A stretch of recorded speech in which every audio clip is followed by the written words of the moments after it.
Bismillahirrahmanirrahim. Assalamualaikum warahmatullahi wabarakatuh.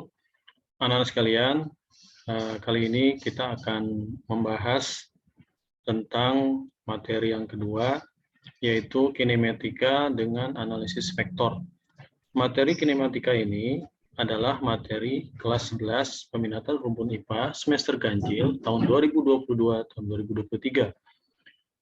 Anak sekalian, perlu kita ketahui bahwa arti daripada kinematika adalah cabang ilmu fisika yang mempelajari gerak tanpa memperhatikan penyebabnya.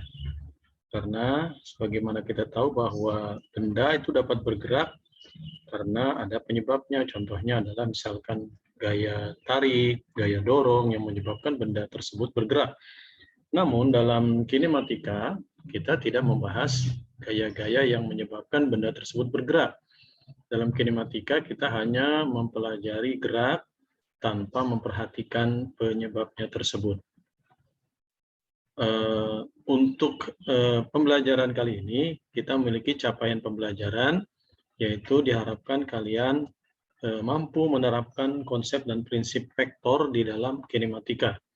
Jadi pada materi ini, kinematika yang akan kita pelajari adalah berdasarkan analisis vektor.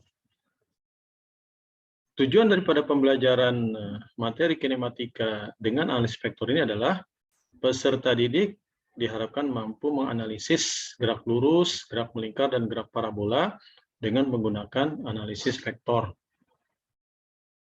Adapun alur tujuan pembelajarannya, yang pertama, kalian dapat menganalisis besaran perpindahan, vektor posisi, kecepatan, dan percepatan.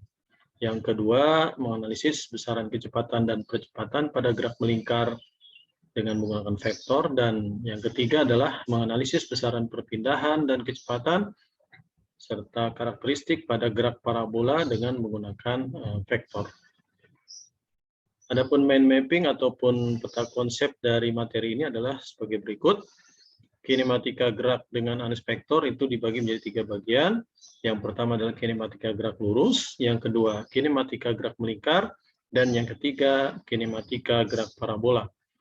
Adapun indikator yang diharapkan adalah yang pertama untuk kinematika gerak lurus, kalian diminta dapat menyatakan posisi suatu partikel, yang kedua menentukan perpindahannya, yang ketiga menentukan kecepatan dan percepatannya. Adapun indikator untuk kinematika gerak melingkar, yang pertama adalah kalian dapat menentukan fungsi perpindahan sudut, juga fungsi kecepatan sudut dan percepatan sudut. Dan yang ketiga, indikator untuk kinematika gerak parabola adalah menjelaskan karakteristik gerak parabola seperti sudut elevasi, kemudian kecepatan awal, lalu tinggian maksimum ataupun jarak terjauh yang ditempuh oleh benda yang bergerak secara parabola. Dan yang ketiga adalah yang selanjutnya adalah menerapkan persamaan gerak parabola tersebut dalam keseharian.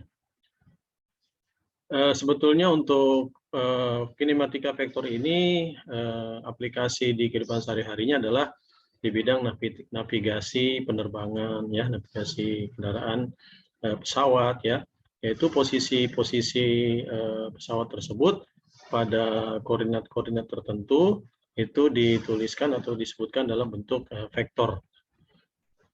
Nah, sebelum masuk kepada kinematika vektor analisis, ada satu hal yang perlu kalian ketahui bersama. Yang pertama-tama adalah tentang vektor satuan.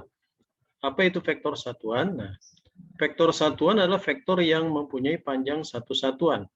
Nah, kita memiliki 2 sistem koordinat di dalam gambar ini. Yang pertama adalah sistem koordinat ruang 3 dimensi, yaitu ada sumbu X, sumbu Y, dan sumbu Z.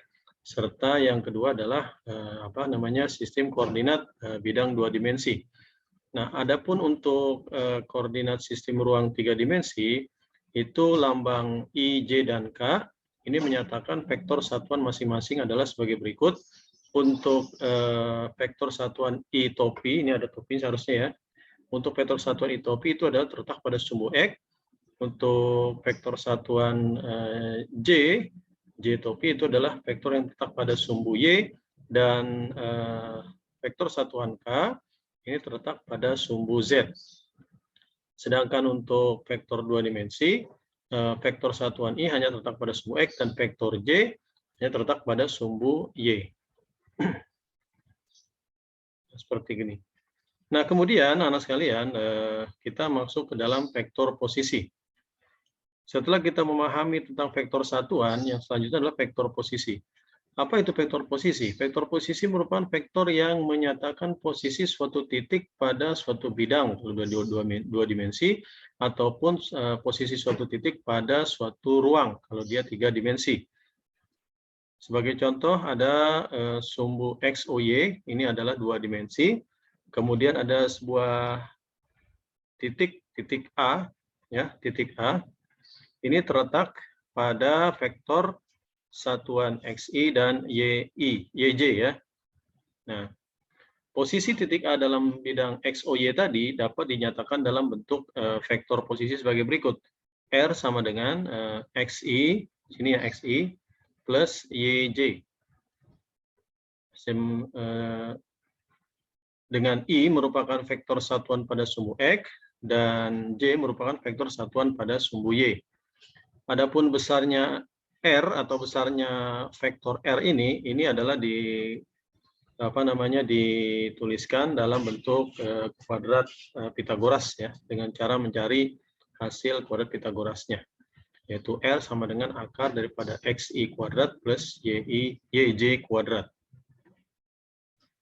Kemudian setelah kita mengetahui tentang vektor satuan, kemudian vektor posisi, maka sekarang kita akan mendalami tentang perpindahan.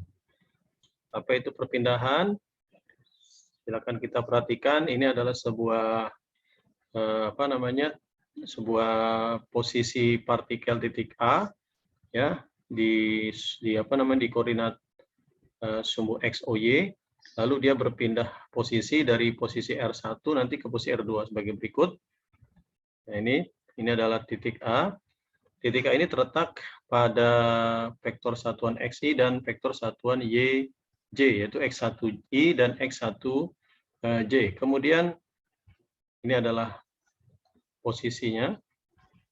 Kemudian untuk selanjutnya selanjutnya adalah titik A ini akan bergerak atau berpindah ke posisi B. Nah, di mana posisi B sekarang memiliki posisi X2I dan X2J. Nah, untuk posisi titik B, maka ini kita sebut sebagai R2. Untuk posisi A, ini disebutkan R1. Kemudian perpindahan ya dari titik A ke titik B kita sebut sebagai delta R. Nah, jadi sekali lagi, ada sebuah titik A, dia berpindah ke titik B, di mana titik A ini terletak pada X1I dan Y1J dengan vektor posisi adalah R1. Selanjutnya titik A ini berpindah ke titik B, di mana titik B sekarang terletak pada X2I dan Y2J dengan vektor posisi adalah R2. Dan perpindahan dari titik A ke titik B disebut delta R. Jadi perpindahan merupakan perubahan posisi ya suatu titik pada suatu bidang atau ruang dalam selang waktu tertentu, gitu ya. Nah, bagaimana menuliskan perpindahan delta R-nya pada bidang XOY adalah, nah ini bisa kalian selesaikan kira-kira seperti apa. Kita lengkapi ya, bahwa delta R atau perpindahan partikel itu adalah posisi akhir tentunya dikurangi posisi awal. Jadi R2 dikurangi berapa? Berarti R1 di sini nanti ya. Kemudian masing-masing vektor posisinya ditulis lengkap ya dengan vektor satuan. Seperti apa? Maka jawabannya seperti ini ya. Delta R adalah R2 dikurang R1. Kemudian R2 tersebut atau posisi titik B atau R2 ini ditulis lengkapnya adalah posisinya adalah di X2I plus Y2J. Nah, untuk yang ini berarti R1 adalah X1I dan X1J. Selanjutnya masing-masing sumbu X ini disatukan, dikurangi ya dari posisi akhir ke posisi awal. Sehingga terbentuklah X2 kurang X1I plus Y2 dikurangi Y1J. Nah, ini artinya apa? Artinya adalah delta XI, berarti ya delta XI ditambah delta YJ.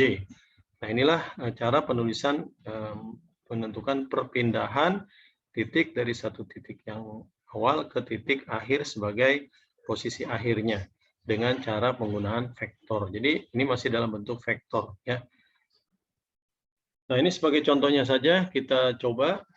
Misalkan sebuah benda bergerak mengenai persamaan, ya, persamaan posisinya adalah misalkan 10 kali waktu dalam satuan vektor satuan I topi ya, plus dalam kurung 10 kali waktu dikurang 5 dikali waktu kuadrat dalam posisi vektor posisi vektor satuan J topi ya, semuanya dalam satuan meter. Nah, tentukanlah perpindahan, berarti kita diminta untuk menentukan delta R. Tentukanlah perpindahan benda tersebut selama selang waktu dari 1 detik sampai 10 detik.